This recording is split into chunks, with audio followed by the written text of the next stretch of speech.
All right, here we go for 10.2, and today we're going to be measuring angles and arcs. Remember, Chapter 10 is all about circles. All right, so we're going to identify central angles, major arcs, minor arcs, and semicircles, and then we're going to also find their measures, and then lastly, we're going to find arc lengths.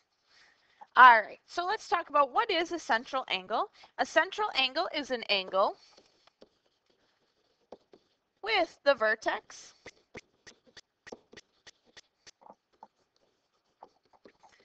in the center of the circle.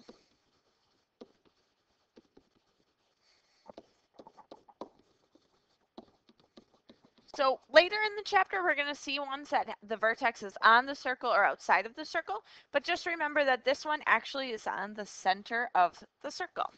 So sum of central angles, if you know anything about circles, circles add up to 360 degrees. So we can say the measure of angle 1 plus the measure of angle 2 plus the measure of angle 3 is going to equal 360 degrees. Don't forget that degrees label. We'll be doing plenty with that in this section. All right, so find the value of x. Well, we know all of the angles are going to add up to 360. So if we take 360 and we minus the angles we know, we are going to end up with x. So take a moment, type that into your calculator. And when you do that, your answer ends up being 50 degrees. Go ahead and try that out with number 2. Just remember that this little red marking here is 90 degrees. All right, so let's talk about the types of arcs we have. We have a minor arc, a major arc, and a semicircle. A minor arc is the shortest arc connecting two endpoints on a circle. So we're going to be talking about this red portion right here. And so we know that this is A, B, and we're going to put a little arc over the top, similar to how we would mark a segment or a line or a ray. And this is going to be equal to that x degrees. So the arc, the measure of the arc, is equal to the angle. All right, and a minor arc is always less than 180 degrees. If we have a major arc, it's the longest arc connecting two endpoints on a circle. So this time we're going to be talking about this marking here for our arc, and we're going to call this ADB.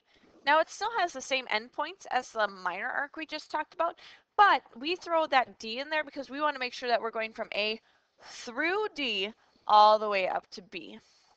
This one is going to be greater than 180 degrees. And to find this measure, if we're only given the small arc or minor arc, we're going to just take that 360 and we're going to minus out that x, and that's going to find us our major arc. Our last arc we have is a semicircle, and it's an arc with endpoints that lie on the diameter. So again here, we're going from A through D to B, and that's going to be equal to 180 degrees. All right, so GJ is the diameter of circle K. Identify each arc as a major arc, a minor arc, or a semicircle, then find each measure. So GH is the first one we're going to talk about, and that one is going to be less than 180 degrees, so it's a minor arc, and its measure is 122 degrees. Remember, it's just as is. Then we have arc GL. So now we're talking about all the rest of it. So this is going to be a major arc. If we take our 360 and minus out that 122, what's left over is going to be our degree measure for this arc, which ends up being 238 degrees. And lastly, we're going to look at GLJ, so G through L to J. This one, the endpoints are right on that diameter. So this is going to be a semicircle. And so we know that the measure is 180 degrees. I want to skip ahead and look at problem 5 first, and then we'll go back to theorem 10.1. Number 5 says find each measure in circle F. And before we even find those arc measures, I actually want to find the actual measures in the circle, and then we're going to be able to easily find our arc measures. So if we go ahead and look here, we have that marking for 90 degrees, and I can see that AC is a diameter, so I know that my three angles there are going to add up to give me 180 degrees. So I'm going to take 180 minus the 90 minus the 63, and I get 27, and that's going to be my leftover there. And let's move this out of the way. And if I look here, AC we talked about as a diameter, BE is also a diameter. So that's going to create vertical angles from this 63 up to that one. And, oh, let's move that diameter back in. Look, we know that that's going to add up to 180 degrees if we go from A through B to C. So if we take 180 and minus 63, our leftover is going to be our missing angle, which ends up being 117 degrees. All right, so now we have all three measures, and so you can easily go back through and add those up to find those missing arcs. All right, let's talk about our theorem 10.1. It says in the same circle, oh, that should say or in congruent circles, two minor arcs are congruent if and only if their central angles are congruent. So what it's saying is we can say that if angle 1 is congruent to angle 2, then arc, oops, not that way, arc FG is congruent to arc JH. We can also go the other way. If the arcs are congruent, then the angles will be congruent. So if we look here, number 4 says refer to the circle graph to find each measure. Ooh, circle graph doesn't give us things in degrees, it gives us things in percentages. So we need to think about percentages. In a circle graph, if we were to add up all those percentages, that's going to be out of 100. So we are actually looking at out of 100 for our percentages, and we need to know what is that out of 360 degrees. So let's talk about CD. It's 18% out of 100. And we want to know what is that out of 360.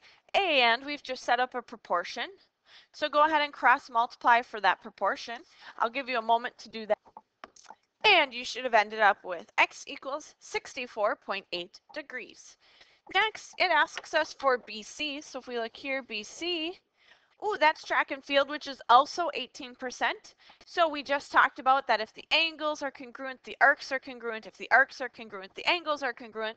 So for this one, we don't have to do anything, and we get x equals 64.8 degrees again. Go ahead and try EF on your own. And you're finishing up for 5. So let's go to our last page, arc lengths. And before we even get started, go ahead and draw your box into 4. It says the ratio of the length of an arc L to the circumference of the circle is equal to the ratio of the degree measure of the arc to 360. Whoa, whoa, whoa. Lots of words. First off, let's just talk about what are we finding with arc length? Well, we are actually finding this measure right here.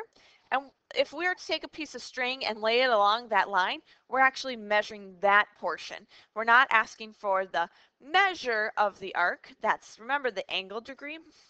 We're going to actually look for the length. So it says a ratio. Remember, a ratio is comparing two values by division. So the ratio of an arc length L to the circumference, so we use C to represent circumference, is equal to the ratio, so another fraction, the degree measure of the arc, that's the x, to 360. Now we want to have L by itself, so we need to get rid of that divide by C. So the opposite of dividing, remember, is multiplying. So we're going to multiply both sides by circumference, and so that moves over there. But we talked about in our previous lesson that circumference is equal to d pi or to 2 pi r. So I'm going to replace C with d pi. That's going to be our more commonly used part. All right, and I want to move that over because I want L by itself. So we're going to times by d pi. This formula right here is out of these four, the 4 that I'm going to refer to the most often. So let's put that to use. Find the length of zy. So zy, we're going to find the length of this. So L equals our degree measure of 3 out of 360 times our diameter. Oh, are we given diameter or radius? Well, the 4 is our radius, so we times it by 2 to get our diameter, times by pi. If you go ahead and type that into your calculator, when you do that, make sure you take the 75 divided by 360 and put that into parentheses if you're going to do it all in one step. When you get to your answer, we get 5.2 inches. Don't forget a label. And now we're talking about length, so it's going to actually be in the inches. All right, let's go on and try B. First off, we got to ask ourselves, are we giving a diameter or a radius? Well, this is going to be our diameter. This is representing the whole side here. And we are finding the length of Z to Y. So L equals our angle measure out of 360 times our diameter times pi. So type that into your calculator.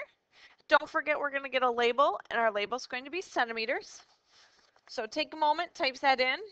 Don't forget your parentheses. And we end up with 11.3 centimeters for this one. Now these last two problems I'm going to have you do on your own. I just want to mention that here the 14 is representing the diameter because it's on the top of it. And here the 4.5 is representing just the BC. So we're given radius. All right, guys, finish that up and we'll see you tomorrow.